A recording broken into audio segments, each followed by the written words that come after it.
What a joy for Tracy Alloway and Joe Weisenthal to travel with Tom Barkin.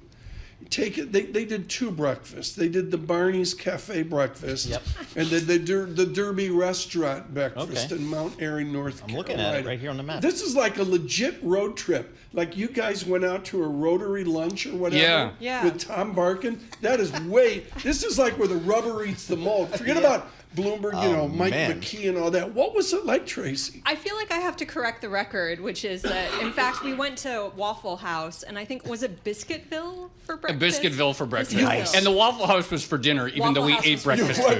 It was excellent. In Nashville years ago, we called it Chez Waf. Yeah, it was Chez Waf. How was Chez Waf with Tom Barkin? I was in Guatemala a couple of weeks ago visiting my mom. They have Casa del Waffle there. The exact same branding. I'm not kidding at all. What did Tom Barkin say? What was the experience like? So I think the interesting thing in this is that, you hear about Fed presidents like going out and talking to businesses, and they'll make references to this is what we're hearing on the ground. But what does that actually mean? Like, what are they actually doing to gather that sort of information? We know that they have all these official statistics, everything from non-farm payrolls to jobless claims, whatever. But when they're gathering that kind of color and anecdote, what does it actually mean? And I have to say, Tom Barkin, maybe because of his history as a senior partner at McKinsey, but he has that background experience, and that really seems to be a lot of his focus. It's going out and meeting people in his district and asking them things like, what are you seeing in terms of inflation? What are you seeing in terms of labor? What are you seeing in terms of availability of credit? And then using that, bringing it back to the FOMC. So what do those people say in North Carolina, Joe Weisenthal, to Tom Barkin? Yeah, there were a few different things. I mean, we talked to, for example, a manufacturer of carports, which I wasn't totally sure what that was until I saw them, but turns out this part of North Carolina is like the Silicon Valley of carports. Like there's so many companies, and they're sort of like the detachable garages, so to speak. It's like put over, sun damage. They were talking about how they're seeing very intense price pressure. So they're absolved from contributing to the inflation problems. They talked about how at their size, they definitely feel banks pulling back a little bit. So confirming that maybe the rate hikes actually are doing something to some extent.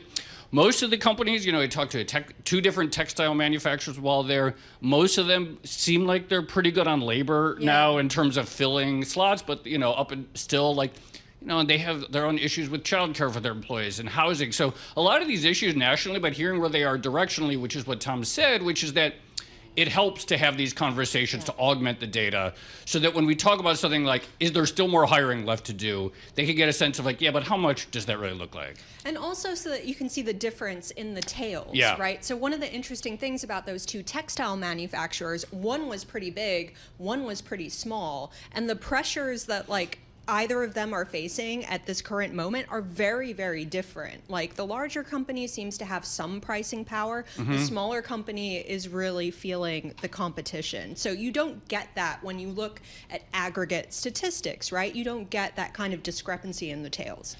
I got a lot of experiences. To me, it's a huge deal. I'm thrilled that you did this.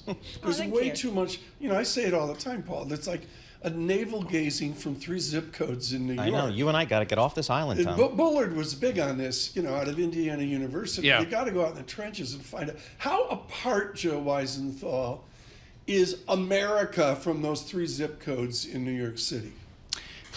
Man, that could be a very loaded question. But what I would say is that I think one of the things that really struck me is that they experience a lot of the same things that people talk about, say, in New York City. Housing shortage is a really big one, but the dynamics sort of come at it from the opposite direction. Here, for example, we talk about, it's so hard to build new housing and stuff like that. There, the issue is they need to go out and pitch. The town development board needs to go out and pitch like one of the major home builders to say, look, there is a case to build homes in Yadkin County, North Carolina, or Surrey County, North Carolina.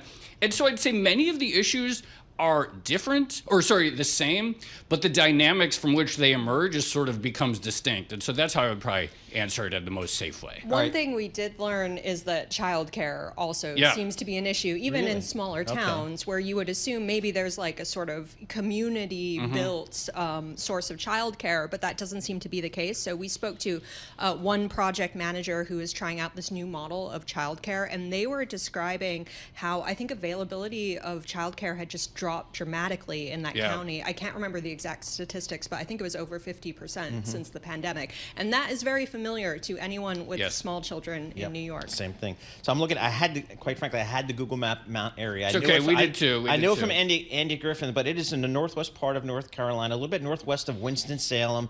It is in the western part of the state here. So when you were walking along the streets, Tracy, I mean, or in the Waffle House, how did the folks there feel about just the outlook? How are they thinking? I mean, what's top of their mind? Yeah, I think the thing that I sort of came away with, and Tom emphasized this in a lot of his speeches to the local Rotary clubs or, local leaders and property developers and things like that, it's this idea that things don't go away that quickly. The scars of 2020 are still weighing on businesses, but also in places like Surrey County and Yadkin County, the scars of 2008 are still weighing too. That's one of the reasons there's a shortage of housing. And the scars of 2000 and China's entry to WTO and the law. So it's like, scars on scars.